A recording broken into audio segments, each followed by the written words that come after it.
Good morning friends. Admission of पार्टनरचा एक problem आपण पाहिला होता, करेक्ट. आज आपण दुसरा प्रॉब्लेम बघूयात, सेकंड. त्याचा पेज नंबर आहे, बोर्डाचं जे बुक आहे त्याचा पेज नंबर 161, क्वेश्चन नंबर 2. सगळ्यांनी बोर्डाचं बुक ओपन करायचं आहे. Page number 161, problem number 2. काय विचारलंय बेटा ह्या प्रॉब्लेम मध्ये? Journal entries. आपण फर्स्ट प्रॉब्लेम मध्ये एंट्रीज करायला शिकलो होतो का लेजर बनवायला? तर लेजर बनवायला. आज आपण लेजर आणि जर्नल एंट्रीज दोन्ही बघूयात. फॉर्मॅट ड्राफ्ट करताना जे आपण कालच्या प्रॉब्लेम मध्ये ड्राफ्ट केलं होतं ते सगळे लेजर्स बनवा. पहिला अकाउंट असेल रिव्हॅल्युएशन अकाउंट.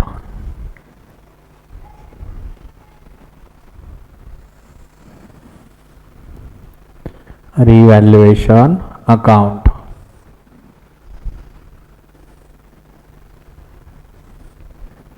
त्यानंतर पार्टनर्स कॅपिटल अकाउंट.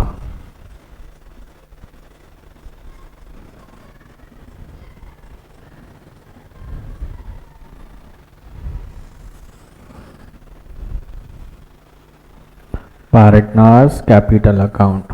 3 पार्टनर आहेत आज सुद्धा. अमाउंट साठी 3 कॉलम्स.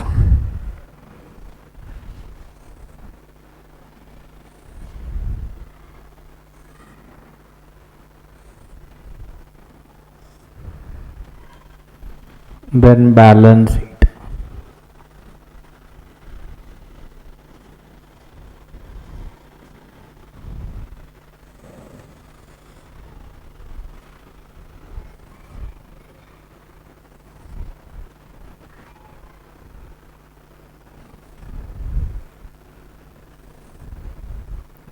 आणि शेवटी तुम्हाला फॉर्मॅट ड्राफ्ट करायचा आहे जर्नल एंट्रीजचा.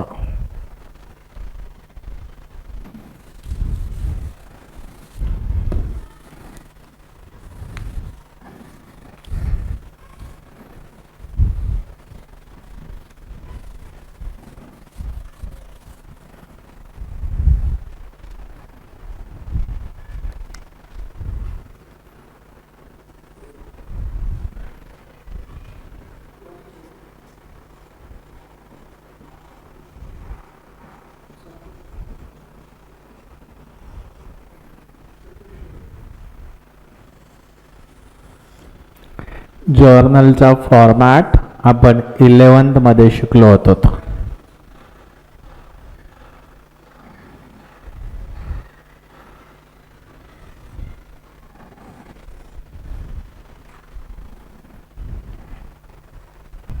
सगळ्यांनी फॉर्मॅट बनवला बेटा. Revaluation account, partners capital account, balance sheet आणि सोबत जर्नल एंट्रीज सुद्धा करायचे आहेत आपल्याला. पहिल्या प्रॉब्लेम मध्ये फक्त लेजर बनवायला शिकलो आपण. ह्या प्रॉब्लेम मध्ये लेजर आणि जर्नल दोन्ही शिकूयात. तर आजच्या प्रॉब्लेम मध्ये जे पार्टनर्स आहेत त्यांची नाव आहेत अमलेंदू, समीर आणि परेश. अमलेंदूच्या ऐवजी मी हे लिहितो, समीर साठी यस आणि परेश साठी पी. ASP. तुम्हाला एक्झाम मध्ये पूर्ण नाव लिहायचे, ठीक आहे. तर सगळ्यांचा फॉर्मॅट झाला, ओके. पहिल्या प्रॉब्लेम मध्ये आपण प्रॉब्लेम कसा सोडवायचा याच्या स्टेप्स पाहिल्या होत्या. पहिली स्टेप, तर बॅलन्स शीट मधल्या ज्या ज्या आयटम्सवर ऍडजस्टमेंट आहेत त्याला मार्किंग करणं, ओके. आज ऍडजस्टमेंट कशा कशावर आहेत बेटा चेक करा. पहिली ॲडजस्टमेंट आहे कॅश अँड बँकवर, दुसरी पण कॅशवर आहे, तिसरी बिल्डिंग, त्यानंतर मशिनरी, स्टॉक, फर्निचर आणि डेटर्स. ह्याचा अर्थ बॅलन्स शीटच्या ॲसेट साईडच्या सगळ्याच आयटमवर ॲडजस्टमेंट आहेत. ॲसेट साईडच्या सगळ्याच आयटमला टिक मार्क करा. झालं सगळ्यांचं? ओके. ॲसेट साईडचे ऑल आयटम्स त्याच्यावर ॲडजस्टमेंट्स आहेत. ठीक आहे. तर आता ॲक्च्युअल प्रॉब्लेम सोडवूयात आपण. प्रॉब्लेम सोडवताना पहिल्यांदा मी 3 स्टेप शिकवल्या होत्या. फर्स्ट कॅपिटल बॅलन्स लिहिणं, second reserve profit loss old पार्टनरला वाटून देणं, आणि थर्ड राहिलेली बॅलन्स शीट नवीन बॅलन्स शीटमध्ये पोस्ट करणं. चौथी स्टेप असते ॲडजस्टमेंट सोडवणं. प्रॉब्लेम सोडवायच्या 4 स्टेप. कॅपिटल बॅलन्स लिहिणं, रिझर्व प्रॉफिट लॉस वाटणं, राहिलेली बॅलन्स शीट न्यू बॅलन्स शीटमध्ये पोस्ट करणं अँड ॲडजस्टमेंट सोडवणं. पहिली स्टेप करूयात आपण. Capital balance. कॅपिटल लायबिलिटी साईडला आहे बेटा. लायबिलिटी साईडचं बॅलन्स क्रेडिटला असतं. आपण मागच्या लेक्चरमध्ये डिस्कस केले. कॅपिटल बॅलन्स कॅपिटलमध्ये लिहिणार. अमलेंदूचं कॅपिटल आहे 60,000, त्याच्या कॉलममध्ये लिहा. समीरचं कॅपिटल आहे 40,000, त्याच्या कॅपिटलमध्ये लिहा. 60,000 अँड 40,000. ओके. चला, पहिली स्टेप झाली आपली कॅपिटल बॅलन्स लिहिणं. त्यानंतर सेकंड स्टेप, जुन्या बॅलन्स शीटमध्ये एखादा रिझर्व किंवा प्रॉफिट लॉस असेल तर वाटून देणं. आजच्या बॅलन्स शीटमध्ये रिझर्व प्रॉफिट लॉस काही आहे का? तर यस, आजच्या बॅलन्स शीटमध्ये जनरल रिझर्व आहे. कोणत्या साईडला आहे? लायबिलिटी साईडला. तो काय करायचा? तर ओल्ड पार्टनरला वाटून द्यायचा. पार्टनरचं अकाउंट म्हणजे कॅपिटल अकाउंट बेटा.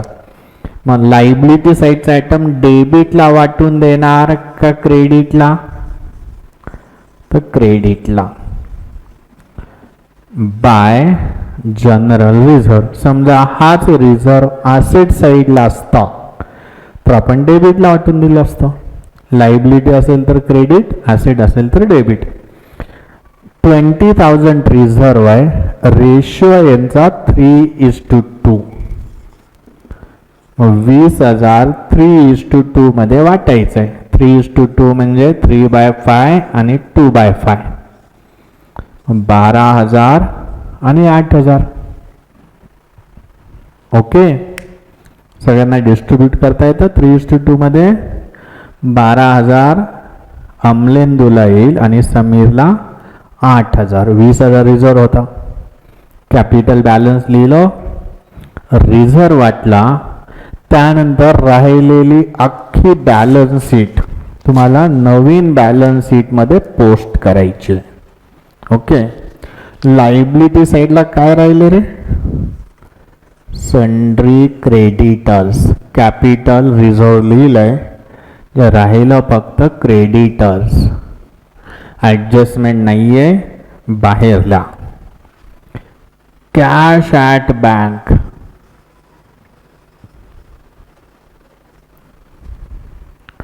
याच्यावर ॲडजस्टमेंट आहे 12,000 इनर कॉलम. 3 लाईन ब्लँक सोडा. Sundry debtors. याच्यावर ॲडजस्टमेंट आहे 24,000 inner column. Land and building.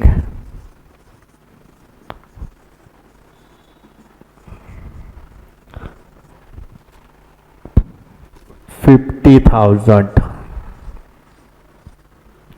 inner column. Stock याच्यावर सुद्धा ॲडजस्टमेंट आहे 16,000. त्यानंतर प्लांट अँड मशिनरी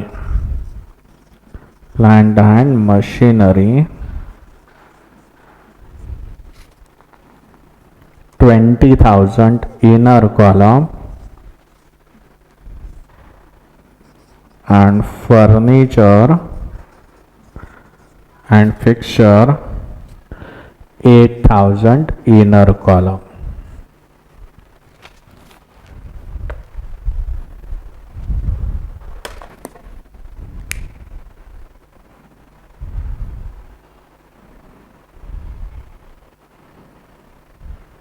ओके, तर बेटा पहिला पार्ट संपला आपला. काय काय केलं आपण? कॅपिटल बॅलन्स लिहिलं, रिझर्व वाटून दिला आणि राहिलेली अख्खी बॅलन्स शीट नवीन बॅलन्स शीटमध्ये पोस्ट केली. आज आपल्याला फक्त लेजरच नाही बनवायचे तर सोबत जर्नल एंट्रीज पण करायचे. आता एंट्रीज कशाच्या करायच्या असतात आणि कशा करायच्या असतात त्याची टेक्निक शिकवतो मी बेटा. एंट्रीज बनवायला शिका, एंट्रीज पाठ नका करू. ओके, त्याची टेक्निक शिकवतो मी. तर आपण आता जे जे काही लिहिलंय त्याच्या एंट्रीज करायचा प्रयत्न करूयात. आपण काय काय लिहिले आतापर्यंत थोडंसं रिवाइज करा. तर सगळ्यात पहिल्यांदा आपण कॅपिटलचं बॅलन्स लिहिलं, कॅपिटल बॅलन्स लिहिलं. तर लक्षात ठेवा बेटा, अकाउंटमध्ये बॅलन्सची जर्नल एंट्री होत नसते. कशाची एंट्री होत नाही? बॅलन्सची. म्हणजे हे लिहिलं, याची जर्नल एंट्री होणार नाही. त्यानंतर आपण रिझर्व वाटून दिला होता, हे बॅलन्स नाही आहे, याची मात्र एंट्री होईल. आता एंट्री कशी तयार करायची टेक्निक शिका बेटा.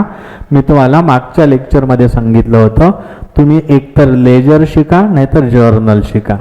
दोन्ही गोष्टी नाही शिकायच्या. लेजर आल्यावर जर्नल आपोआप आलं पाहिजे किंवा जर्नल आल्यावर लेजर बनवता आलं पाहिजे. तर आपण लेजरवरून जर्नल शिकतोय.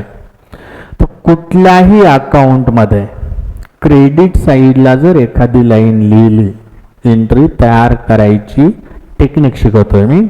कोणते अकाउंट असू द्या, क्रेडिट साईडला जर एखादी लाईन लिहिली तर त्याची एंट्री कशी तयार करायची? तर ही लिहिलेली लाईन डेबिट वाचायचं, लिहिलेली लाईन डेबिट आणि अकाउंटचं नाव क्रेडिट. अकाउंटचं जे नाव आहे ना वर हेडिंग ते क्रेडिट, लिहिलेली लाईन डेबिट, अकाउंटचं नाव क्रेडिट. म्हणजे ह्याची एंट्री कशी तयार होईल? General reserve account debit to partners capital account. आता पार्टनर्सच्या ठिकाणी पार्टनरची नावं लिहायची असतात. ओके, कुणाकुणाच्या कॉलममध्ये अमाऊंट लिहिले आपण? अमलेंदू आणि समीर. म्हणजे याची एंट्री होईल general reserve account debit to Amlendu's capital account and to Samir's capital account. Credit साईडला काही लिहा, लिहिलेली लाईन डेबिट, अकाउंटचं नाव क्रेडिट. आणि डेबिट साईडला जर एखादी लाईन लिहिली, टेक्निक पूर्ण समजून घ्या. डेबिट साईडला जर लाईन लिहिली तर अकाउंटचं नाव डेबिट, लिहिलेली लाईन क्रेडिट. ओके, मग याची जर्नल एंट्री जर्नलमध्ये लिहू आपण. काय होईल एंट्री याची? General reserve account debit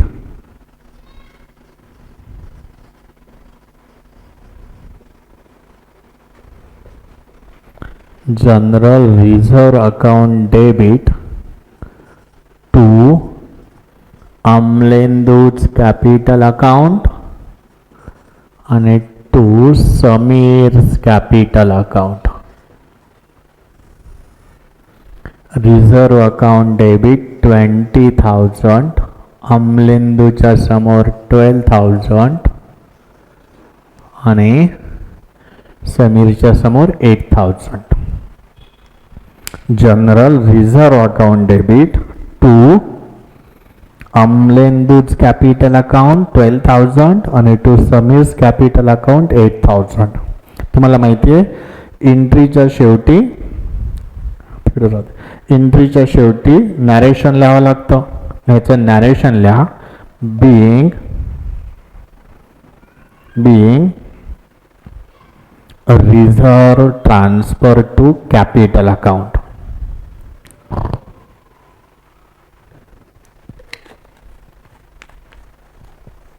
Being reserve transfer to capital account. Okay, ठीक. त्यानंतर बेटा कॅपिटल बॅलन्स लिहिलं, त्याची जर्नल एंट्री होत नाही. रिझर्व वाटून दिला, त्याची जर्नल एंट्री झाली. त्यानंतर आपण राहिलेले आयटम्स बॅलन्स शीट मध्ये पोस्ट केले होते. बॅलन्स शीट मध्ये पोस्ट काय केलंय आपण, तर बॅलन्सेस, आणि बॅलन्सेसची जर्नल एंट्री होत नसते. मग याची सुद्धा जर्नल एंट्री होणार नाही. आतापर्यंत आपण जेवढंही लिहिलंय त्यातल्या फक्त रिझर्व डिस्ट्रीब्यूट केल्याची जर्नल एंट्री झाली. ओके, चला त्यानंतर ऍडजस्टमेंट बघूयात आपण. On 1st April the admit Paresh into partnership, the terms being that he shall pay 16,000 as his share of goodwill. पुढलं नंतर वाचूयात आपण. तुम्हाला माहिती आहे, आपण डिस्कसही केलंय की ॲडमिशनमध्ये नवीन पार्टनरनं फक्त कॅपिटलच आणलं पाहिजे असं नाही, तर गुडविलसाठी सुद्धा काही पैसे आणले पाहिजेत, नुकसान भरपाई. इथला परेश किती गुडविल आणतोय, 16,000. 16,000 नवीन पार्टनरनं आणलेली गुडविल ओल्ड पार्टनरला वाटून द्यायची असते. मागच्या प्रॉब्लेम मध्ये पाहिले आपण. लक्षात ठेवा, गुडविलचा पहिला effect always partners capital credit साईडलाच होतो.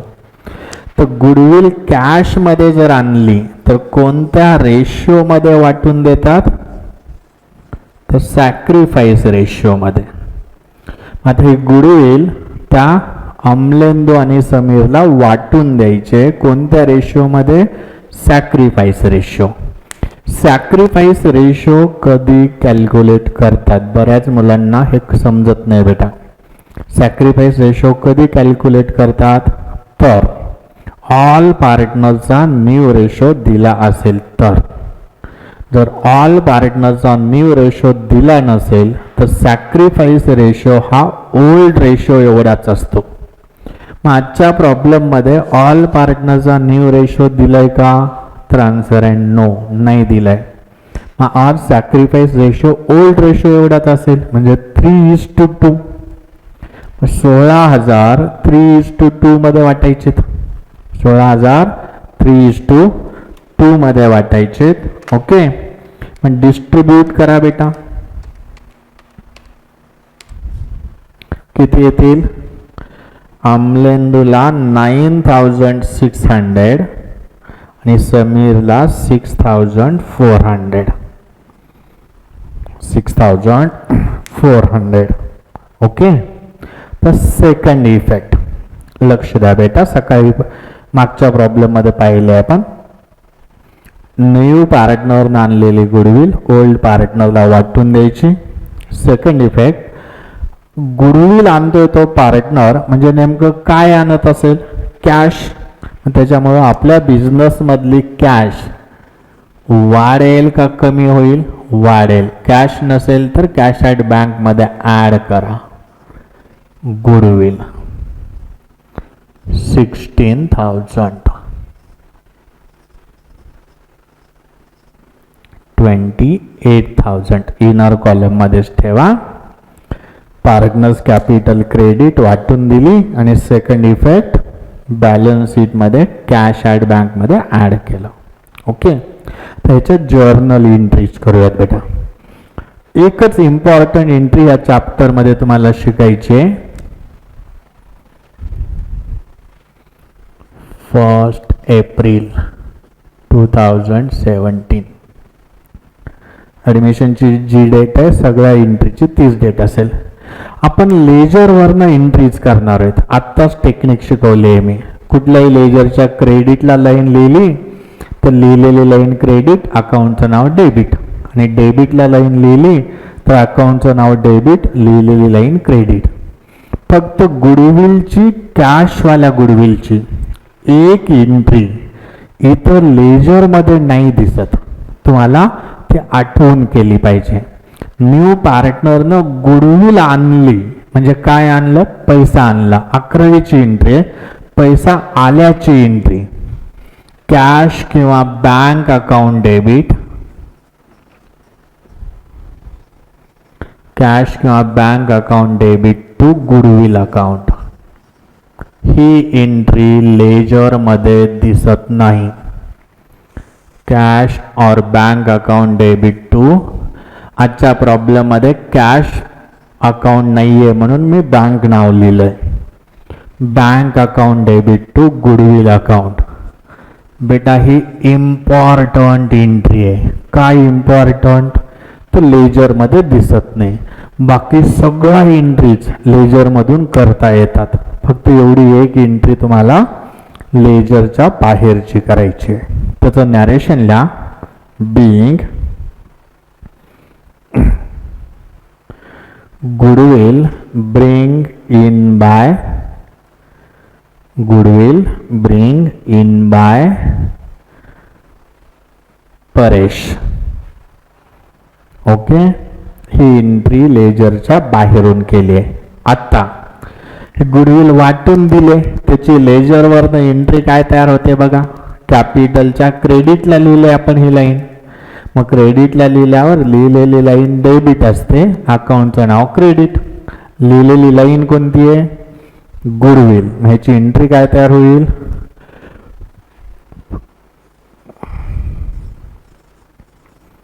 Goodwill account debit 16,000.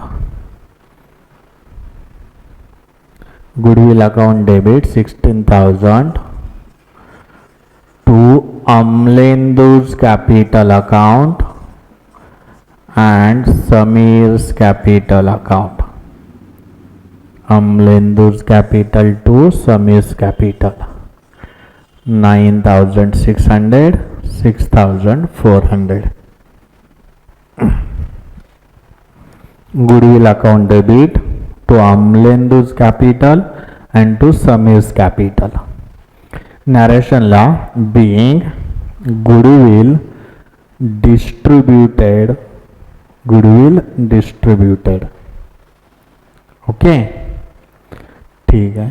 आता पहिल्या ऍडजस्टमेंट मध्ये याच्या पुढे काहीतरी सांगितलंय ते आधी वाचून त्याची एंट्री नंतर करू. काय सांगितलंय बेटा? ही शाल पे 16,000 as his share of goodwill. इथेपर्यंत केलंय आपण. 50% amount of goodwill shall be withdrawn by old partner. आताच्या प्रॉब्लेम मध्ये हा पॉइंट नवीन शिकतोय आपण. ह्या गुडविल मधली म्हणे 50% अमाउंट ते पार्टनर विथड्रॉन करतात. गुडविल विथड्रॉन करतात. लक्षात घ्या बेटा, ही गुडविल ही त्यांची पर्सनल कॉम्पन्सेशन अमाऊंट असते. नुकसान फर्मचं झालेलं नसतं, पार्टनरचं झालेलं असतं. म्हणून नवीन पार्टनर जी नुकसान भरपाई देईल ती ओल्ड पार्टनरला मिळायला पाहिजे. ती त्यांची पर्सनल अमाऊंट असते. पर्सनल फंड बिझनेसमध्ये आणला म्हणून आपण कॅपिटलच्या क्रेडिटला लिहितो, कॅपिटलमध्ये ॲड करतोय. पण तो गुडविलचा पैसा बिझनेसमध्ये ठेवायचा का घरी घेऊन जायचा हे त्या पार्टनरच्या मनावर असतं. गुडविलचा पैसा बिझनेसमध्ये ठेवायचा का घरी घेऊन जायचा हे त्या पार्टनरच्या मनावर असतं. मग त्यांनी काहीच नाही सांगितलं की आपण समजतो बिझनेसमध्ये ठेवला, पण कधी कधी ते विथड्रॉन सुद्धा करतात. आज त्यांनी 50% अमाऊंट विथड्रॉन केली आहे, घरी नेली आहे. ओके, लक्षात घ्या, आपण गुडविल पार्टनरच्या कॅपिटलमध्ये क्रेडिट साईडला लिहितो त्यावेळेस आपलं ॲझम्पशन असतं की त्यांनी गुडविल बिझनेसमध्ये ठेवली. गुडविल बिझनेसमध्ये ठेवली.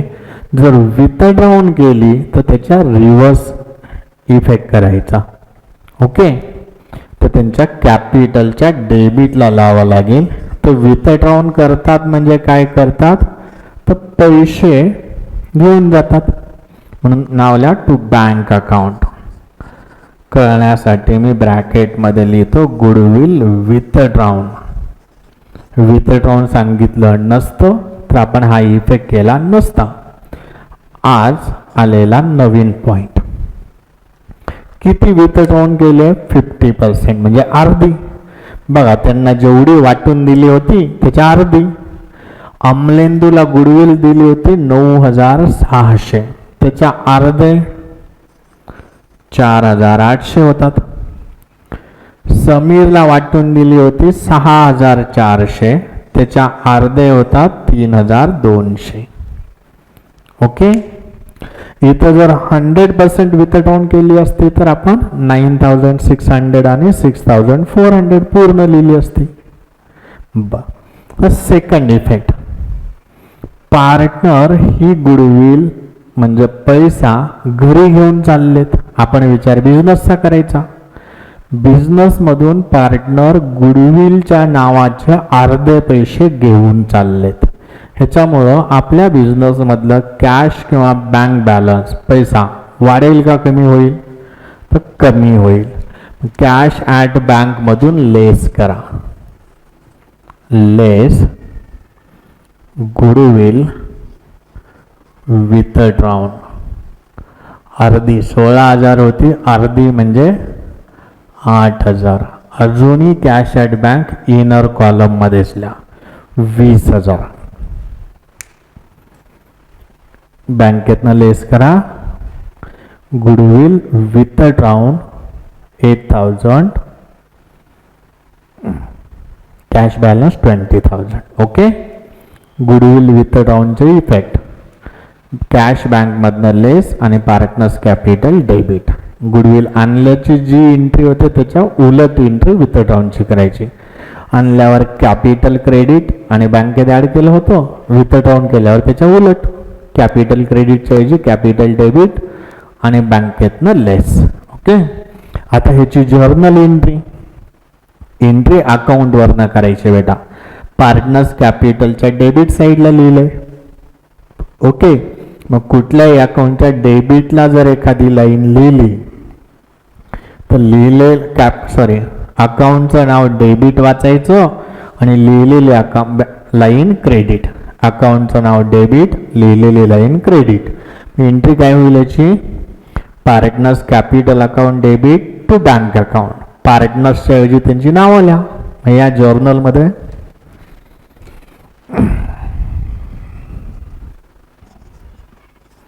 अमलेंदूज capital account debit, Samir's capital account debit to bank account.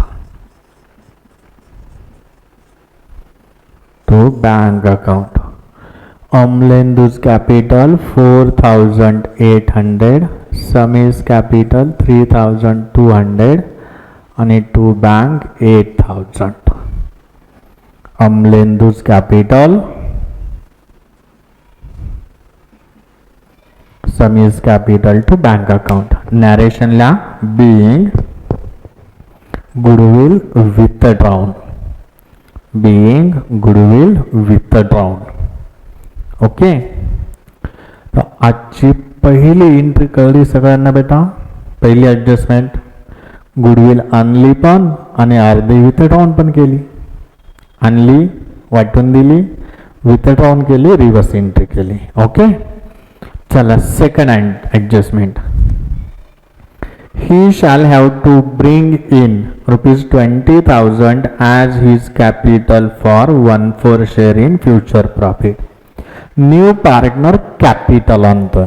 बेटा लक्षात घ्या, बोर्डाचा जो कुठला प्रॉब्लेम येईल पुढच्या वर्षी तर त्याचा पेपर मी आत्ताच फोडतो. ॲडमिशनच्या प्रॉब्लेममध्ये ही सेकंड ॲडजस्टमेंट कंपल्सरी असेल. नवीन पार्टनरनं कॅपिटल आणलं तर रोजच्या प्रॉब्लेममध्ये येणार, यायलाच पाहिजे. कॅपिटल आणलंय, मग कुठं लिहिणार कॅपिटल, कॅपिटल अकाउंटमध्ये. कॅपिटल लायबिलिटी साईडला असतो म्हणून आपण डेबिटला लिहिणार का क्रेडिटला, तर क्रेडिटला. न्यू पार्टनर कॅपिटल म्हणून काय आणेल? ऑब्विसली पैसा आणेल, म्हणजे कॅश किंवा बँक. आपल्या बॅलन्स शीटमध्ये जर कॅश अकाउंट असेल तर इथं कॅश नाव लिहायचं आणि बँक अकाउंट असेल तर बँक. मग त्या परेशनं कॅपिटल आणलंय. परेशच्या कॅपिटल मधल्या अमाऊंट आहे 20,000 बाय बँक अकाउंट. परेशच्या कॅपिटल मध्ये 20,000. Second effect, new partner capital आणतोय म्हणजे काय आणतोय बेटा? कॅपिटल आणतो म्हणजे तो कोणती वस्तू घेऊन येईल? कॅश. त्याच्यामुळं आपल्या बिझनेस मधला पैसा वाढेल का कमी होईल? वाढेल. कॅश ॲट बँक मध्ये ऍड करा कॅपिटल ऑफ परेश. 20,000 ऍड केल्यावर आपल्या बॅलन्स शीट मध्ये आता टोटल कॅश असेल 40,000. Add capital of Paresh. बँकेत ऍड टोटल 40,000 रुपये. ओके.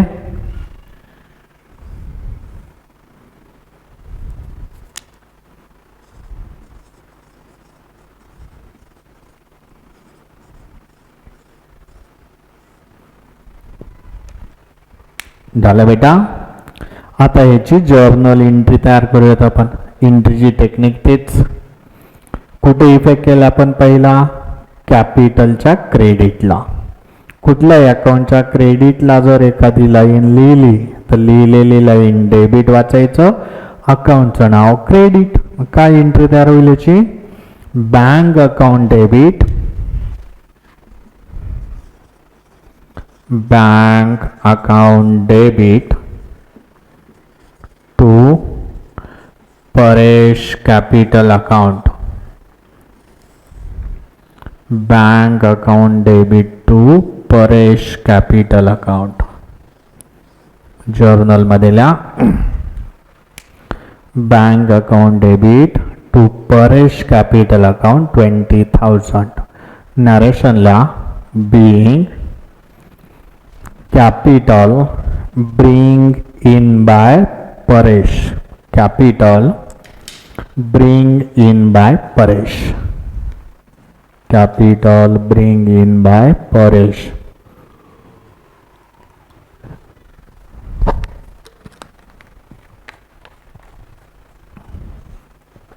ओके. सेकंड ऍडजस्टमेंट झाली बेटा. आता थर्ड ऍडजस्टमेंट. मागच्या लेक्चरमध्ये मी सांगितलं होतं ह्या चॅप्टरमध्ये कन्सेप्च्युअली 3च ॲडजस्टमेंट येतात. गुडविलची एक, कॅपिटलची एक आणि तिसरी असते रिव्हॅल्युएशनची. आता रिव्हॅल्युएशन चालू होईल. ॲसेट लायबिलिटीच्या व्हॅल्यू एकतर वाढतील नाहीतर कमी होतील. चला. For the purpose of Paresh admission, it was agreed that the assets would be revalued as follows. First, land and building is to be valued at 60,000. म्हणजे land and building ची value 60,000 झाली. किती होती land and building? 50,000. Balance sheet मध्ये या. land and building किती होती आपली? 50,000. म्हणजे याचं व्हॅल्युएशन 60,000 झालंय. आपण एवढाच कॉमन सेन्स वापरायचा. व्हॅल्यू वाढले का कमी झाली? वाढले का कमी झाले बेटा? वाढले. वाढले म्हणल्यावर ऍड करावं का लेस? ऍड. बिल्डिंग मध्ये ऍड करा ॲप्रिशिएशन. ॲप्रिशिएशन किती वाढले? 10,000. टोटल 60,000 रुपये. तर सेकंड इफेक्ट, ॲसेटची व्हॅल्यू वाढणं. बेटा व्हॅल्यू बदलल्या की आपण एकच कन्क्लुजन काढायचं, प्रॉफिट झाला का लॉस.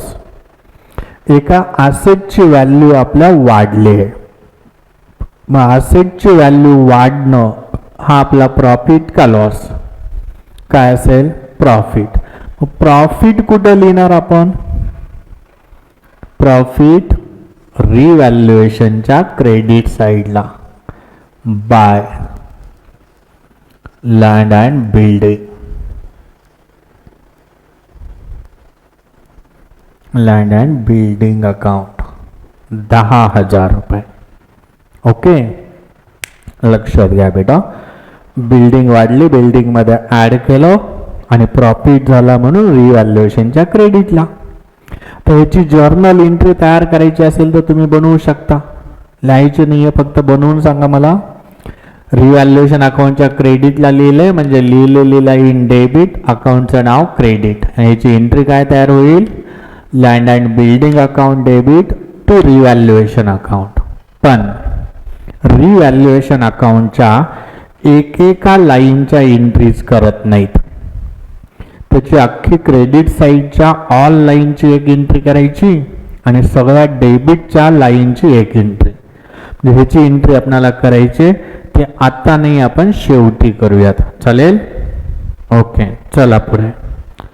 पुढची ॲडजस्टमेंट आहे plant and machinery to be valued at 16,000.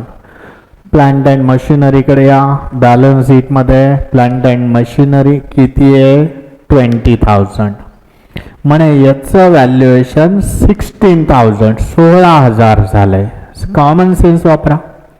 Value वाढते का कमी होते? 20 होते, 16 झाले म्हणजे कमी झाले. मशिनरीमध्ये ॲड करणार का लेस? लेस. डेप्रिशिएशन किती कमी झाले बेटा? तर 4,000 रुपये. बाहेर 16,000, बाहेर 16,000. ओके, आता मला सांगा, मशिनरी आपली ॲसेट आहे. एक ॲसेट आपली कमी झाली आहे. ॲसेट कमी होणं प्रॉफिट का लॉस? लॉस. ॲसेट कमी होणं प्रॉफिट का लॉस? लॉस. लॉस कुठं लिहिणार आपण? रिव्हॅल्युएशनच्या डेबिटला का क्रेडिटला?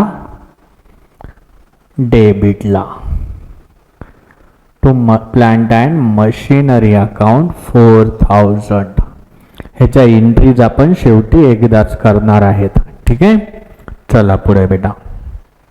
नेक्स्ट आहे स्टॉक व्हॅल्यूड ॲट ₹20,000. स्टॉकची व्हॅल्यू 20 झाली आहे आणि फर्निचरची 4,000. चला परत नवीन बॅलन्स शीटमध्ये या. स्टॉक होता 16,000, त्याची व्हॅल्यू किती झाली आहे? 20,000. वाढले का कमी झाले? 16,000चा स्टॉक आहे, 20,000 झाला. वाढले का कमी झाले रे? वाढले. मग ॲड करा. इन्क्रीज. किती वाढले? 4,000. बाहेर 20,000. Okay. Second effect. Stock asset आहे का लायबिलिटी? ॲसेट. वाढली का कमी झाली? वाढली. ॲसेट वाढणं आपला प्रॉफिट का लॉस? प्रॉफिट. प्रॉफिट रिव्हॅल्युएशनच्या क्रेडिटला लिहिणार by stock account 4,000. By stock account 4,000. Okay. त्यातच पुढे सांगितलंय बेटा फर्निचरची व्हॅल्यू 4,000 झाली आहे. बॅलन्स शीटमध्ये या. फर्निचर होतं किती? फर्निचर आहे 8,000 रुपयाचं. 8,000चं फर्निचर आहे, याची व्हॅल्यू 4,000 झाली. म्हणजे वाढले का कमी झाले? कमी झाले. मग ॲड करणार का लेस? लेस. डेप्रिशिएशन किती कमी झाले? 4,000. बाहेर 4,000. Second effect. फर्निचर आपली ॲसेट आहे का लायबिलिटी? तर लायबिलिटी. वाढले का कमी झाली आहे? कमी झाली आहे. लायबिलिटी सॉरी फर्निचर ॲसेट आहे का लायबिलिटी रे? ॲसेट. ॲसेट कमी झाली आहे. ॲसेट कमी होणं प्रॉफिट का लॉस? लॉस. म्हणून रिव्हॅल्युएशनच्या डेबिटला टू फर्निचर अकाउंट 4,000. ओके.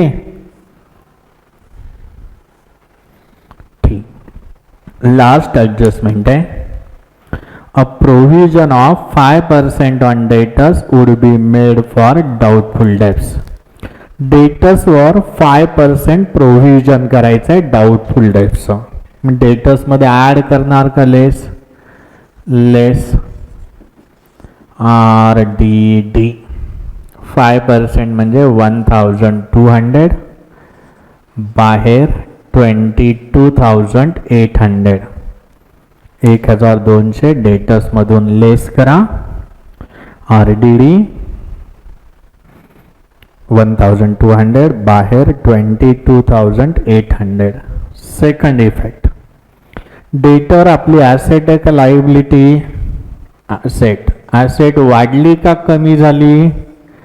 कमी झाली. ॲसेट कमी होणं प्रॉफिट का loss? Loss.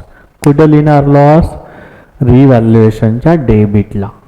To RDD 1200. Okay, adjustment संपल्या बेटा.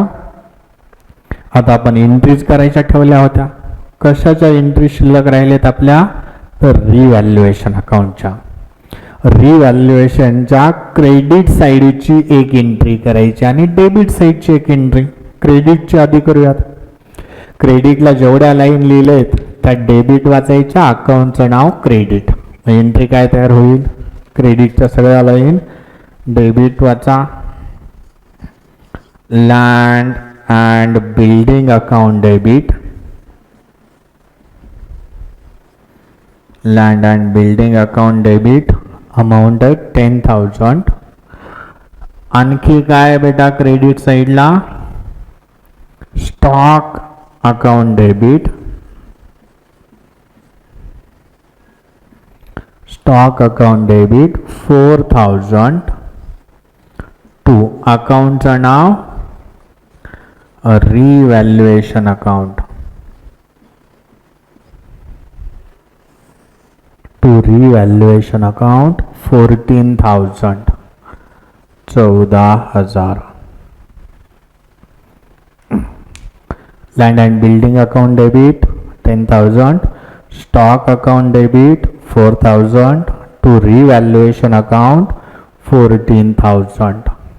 नरेशन लिहा त्याचं. Being profits on revaluation.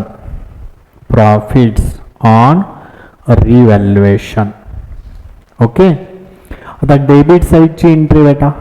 एखाद्या अकाउंटच्या डेबिटला काही लिहिलं तर अकाउंटचं नाव डेबिट वाचायचं.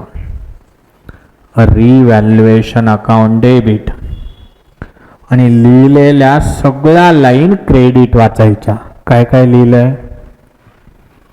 To plant and machinery account. To plant and machinery account 4,000. To furniture account.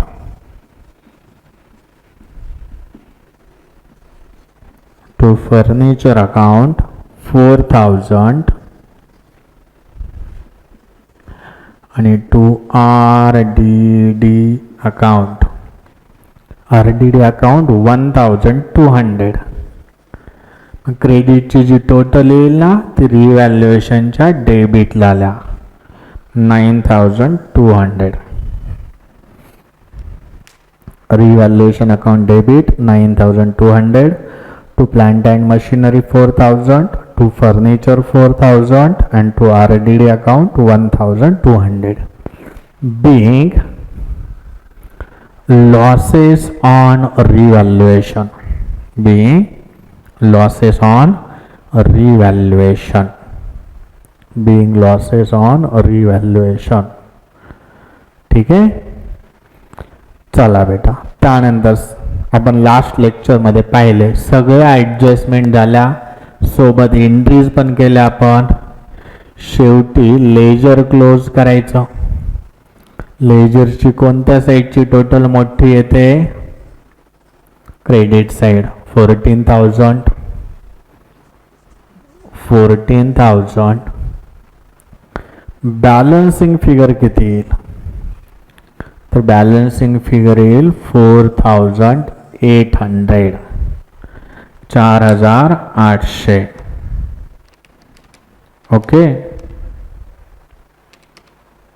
4,800. त्याला नाव द्या to old partners capital account. ह्या आलेलं बॅलन्स बेटा ओल्ड पार्टनरला वाटून द्यायचं असतं. 4,800 3/5 एकाला, 3:2 रेशियो आहे, आणि 2/5 एकाला. 4,800 इंटू 3/5 2,880. ओके, आणि दुसऱ्याला किती येईल बेटा 1,920. 1,920. याचा second effect partners capital account असं नाव आलंय. ह्याचा पार्टनर्सच्या कॅपिटल मध्ये इफेक्ट होईल. इथं डेबिटला आहे, खाली कुठं येईल क्रेडिटला. ला क्रेडिटला by revaluation account. By revaluation account 2880 आणि 1920 ओल्ड पार्टनर्स. ओके, रिव्हॅल्युएशनच्या डेबिटचा इफेक्ट खाली क्रेडिटला. ह्या चॅप्टर मधली शेवटची एक एंट्री होते बेटा, एकतर खालच्या अकाउंट वरून करा किंवा वरच्या अकाउंट वरून, दोन्हीपैकी एका ठिकाणावर करायचे. वरून करूयात आपण. रिव्हॅल्युएशनच्या डेबिटला या जर्नल मध्ये काय एंट्री तयार होईल त्याची, revaluation account debit to Amlendu's capital account आणि to Samir's capital account. Revaluation debit 4,800, Amlendu's capital 2880, Samir's capital 1920. 1920. त्याचं नॅरेशन लिहा बेटा. Narration being profit on revaluation. Profit on revaluation. ठीक आहे. त्यानंतर कॅपिटल अकाउंट क्लोज करूयात. या बेटा कॅपिटल अकाउंट मध्ये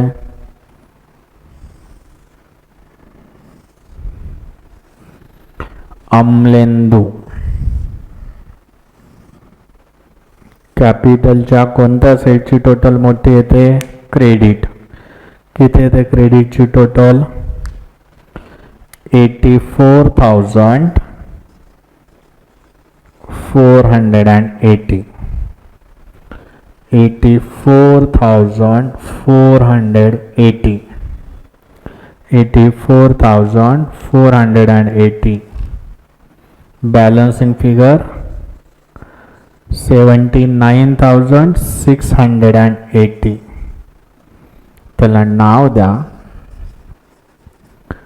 टू बॅलन्स कॅरी डाऊन.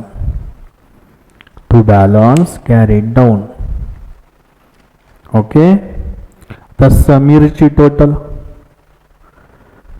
चला टोटल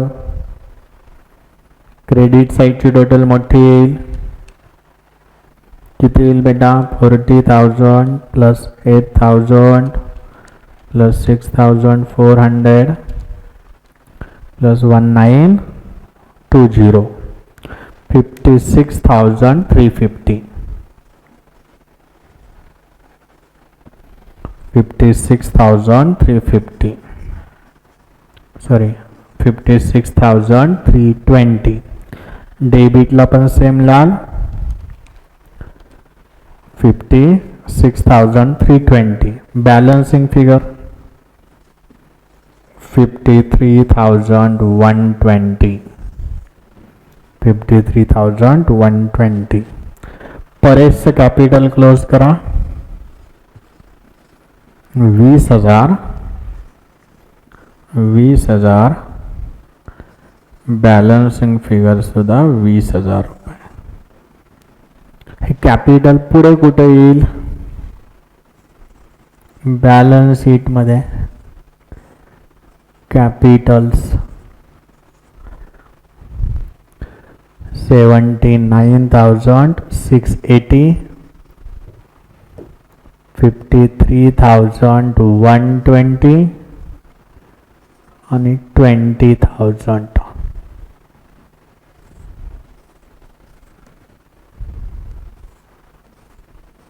बॅलन्स शीट टोटल करा. जर बॅलन्स शीट टॅली झाली तर आपला आन्सर करेक्ट, अदरवाईज क्वेश्चन चुकीचा आहे असं म्हणायचं.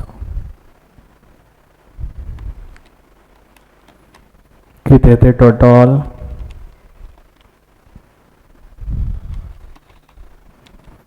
1,62,800. 162,800. चेक करा असेट साइड.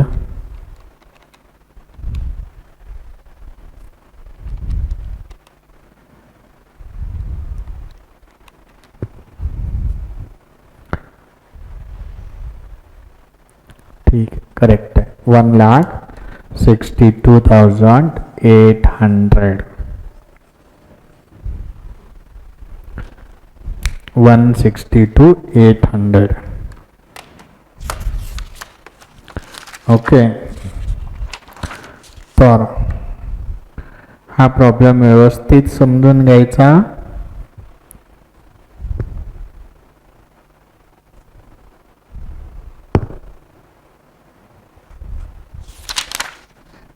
आज तुम्हाला मी होमवर्क सांगतो बेटा. होमवर्क बघा.